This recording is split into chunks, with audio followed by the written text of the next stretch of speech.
AITAH for not forgiving my brother for basically saying my wife should hurry up and die while she was battling cancer? I, 41M, have been with my wife Kelly, 41F, since college, and we have 3 girls together, 12F, 10F, and 9F. About 2 years ago, Kelly was diagnosed with ovarian cancer.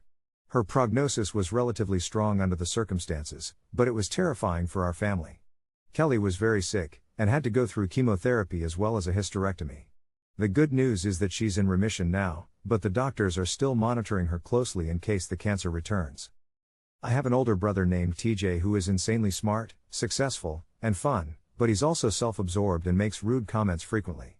I don't think he lacks the ability to filter his words, but rather, he doesn't have much empathy and doesn't care enough to stop and think before he speaks.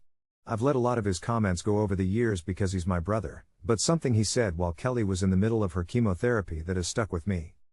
My son TJ has a son who is the same age as my oldest daughter, and he had a family birthday party for him while my wife was in the middle of chemo. My daughters wanted to go to the party, so I dropped them off and stopped by to say hello briefly. TJ is a heavy drinker and was drunk at this point, and begged me to stay and have one drink. My mill was home with my wife, and so I agreed to stay for one drink. TJ pulled me to the side and asked how Kelly was doing. I got a bit emotional, and told him that she's very sick and it's hard for me to see her suffer.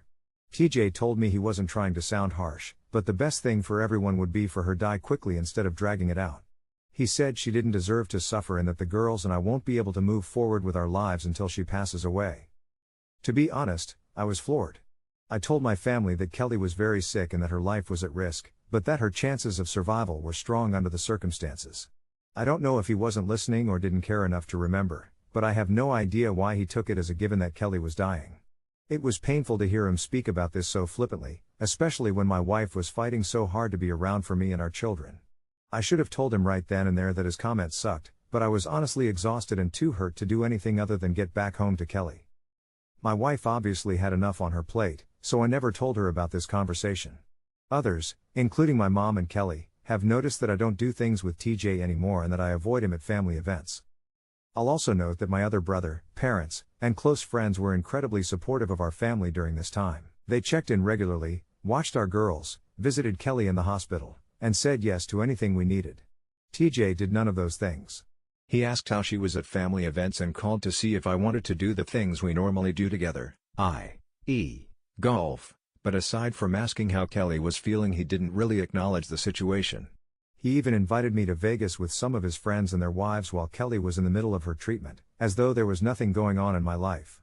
When I told him I couldn't leave Kelly while she was so sick, he said that I deserved a break and that the trip wouldn't be fun without me. The girls spent the night at my mom's house over the weekend, and she asked me if I'd seen TJ recently. I said no, and she told me she's noticed that I haven't been spending much time with him lately. I asked my mom to keep it between us, but I repeated the conversation I had with TJ at my nephew's party and explained how hurtful it was at the time.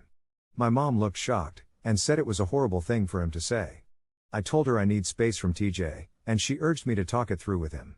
She said that people deal with things differently and don't always know the right thing to say in these situations. I expressed that it felt like TJ didn't care about what Kelly was going through to even think about what to say or how he could help. I expressed that I don't see myself having a close relationship with him moving forward, and my mom said I should give him some grace, explain how I'm feeling, and give him the chance to apologize. IDK if it makes me an asshole, but I'm not really interested in hearing what he has to say about it. AITAH?